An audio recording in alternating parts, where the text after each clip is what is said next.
Have you ever noticed in your life that some people seem to have a lot of good luck and others, seem to have, well, a lot of bad? This is not your imagination, and it's really not a bad thing either, because it's just showing that your perception antennas are perhaps just a bit more sensitive than others. Hello, my name is Ernest. Welcome. And what I talk about in this series are the unfortunate consequences of ignoring one of the greatest abilities you naturally possess, perception. So, with no ado, let's dive right in. Of all the terms that we constantly hear today, it's innovation. It has become a business buzzword of the 21st century and is relentlessly pounded into our consciousness 24/7 by advertising. But if I were to use business terminology to define innovation in real terms, I would label it what it actually is: an empty suit. Hello, this is Ernest. Welcome. Now, I know this is going to sound like counterintuitive heresy, but this is the reason why more and more people are perceiving correctly, even if just intuitively, that innovation is essentially a road to nowhere.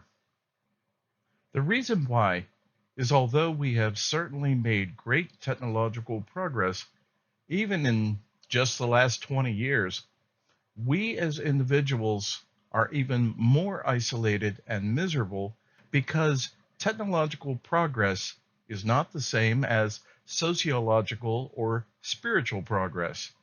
And if anything, we, sociologically speaking, have degressed. And that digression will continue until we start using our imagination again, until we actually start thinking as opposed to innovating, which is corporate speak for maximizing short term profits.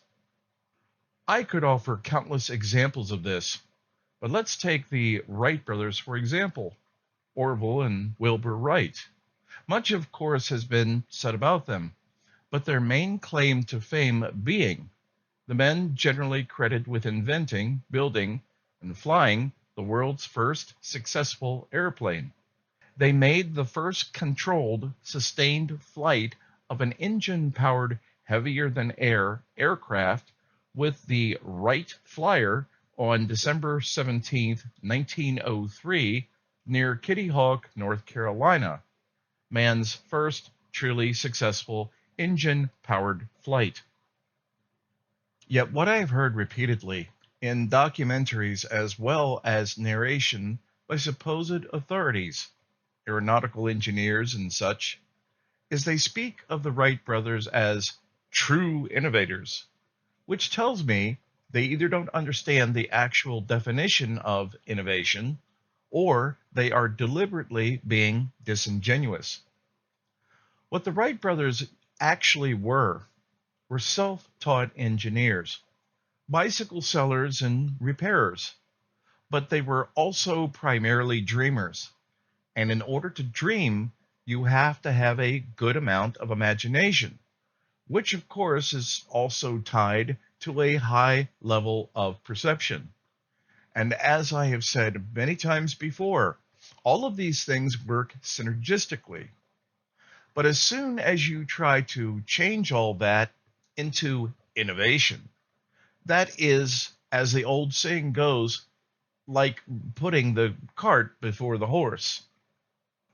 This, in turn, is one of the primary reasons why so many modern people, not just in America, but around the world, feel isolated, miserable, and failing. Because the corporate business model and everything that flows from it is the polar opposite of imagination. It only obsesses on innovation, absolutely refusing to engage with or accept the notion of anything that is not absolute production, aka innovation. This is like strangling the chicken because it's not producing eggs fast enough. Thus, the chicken becomes terrified and neurotic. I'll give you three guesses of who the damn chickens are.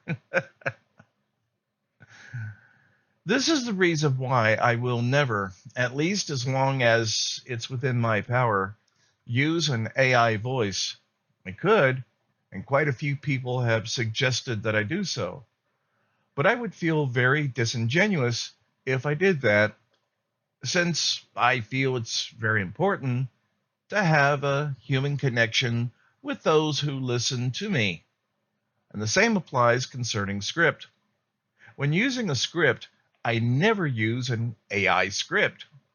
I sit down at my desk thinking and typing, and a hell of a lot of correcting. I do it all the old fashioned way, but at least when I'm finally finished my work, I feel good knowing that at least it was my work, not some damn AI program pretending to be human talking to you, such as Mark Zuckerberg. Now, if you want to know the real reason behind all of this endless use of the term innovation, you only have to unplug from the system for one moment and picture in your mind's eye what I'm about to tell you. Imagine a mouse running on a wheel. Good. That's you, innovating. And I would like to point something else out. The irony that in order for you to have that vision, you had to be able to see it in your imagination. Did you see what I'm trying to illustrate? If there's anything that's needed right now, it's imagination, not innovation, because it's our imagination that has always been the primary force responsible for humanity achieving remarkable things. And history clearly points that out. Of course, the corporation doesn't want you to know that because it's not in the corporation's interest that you are a independent or, actually thinking at all. So let me offer you this little trick that not only has certainly helped me, but it's also helped many others begin the process of breaking free and having a better life. Anytime you see certain words or phrases, translate them with true words or phrases, which fully and accurately describes their true purpose and intention. Here's an example.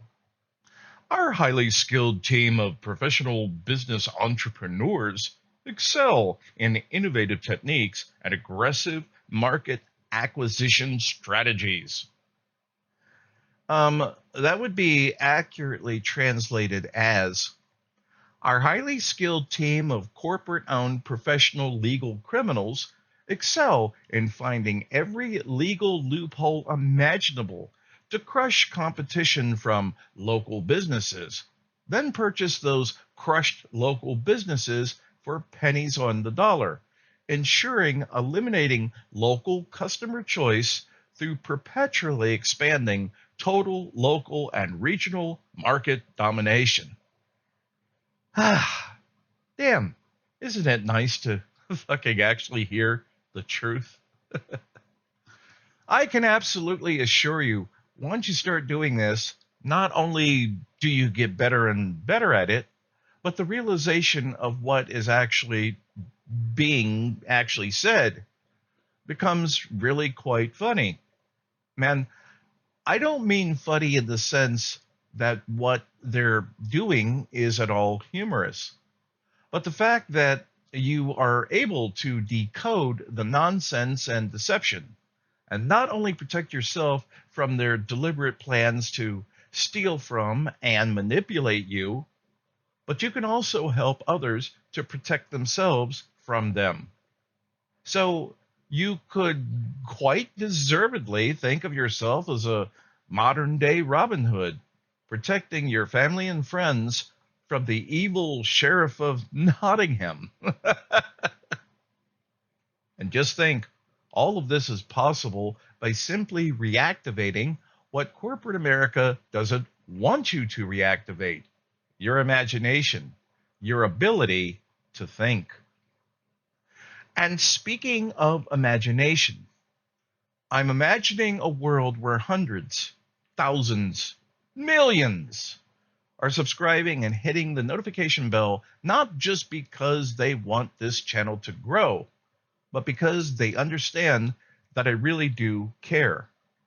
And that's about the best anyone can be expected to do in this world.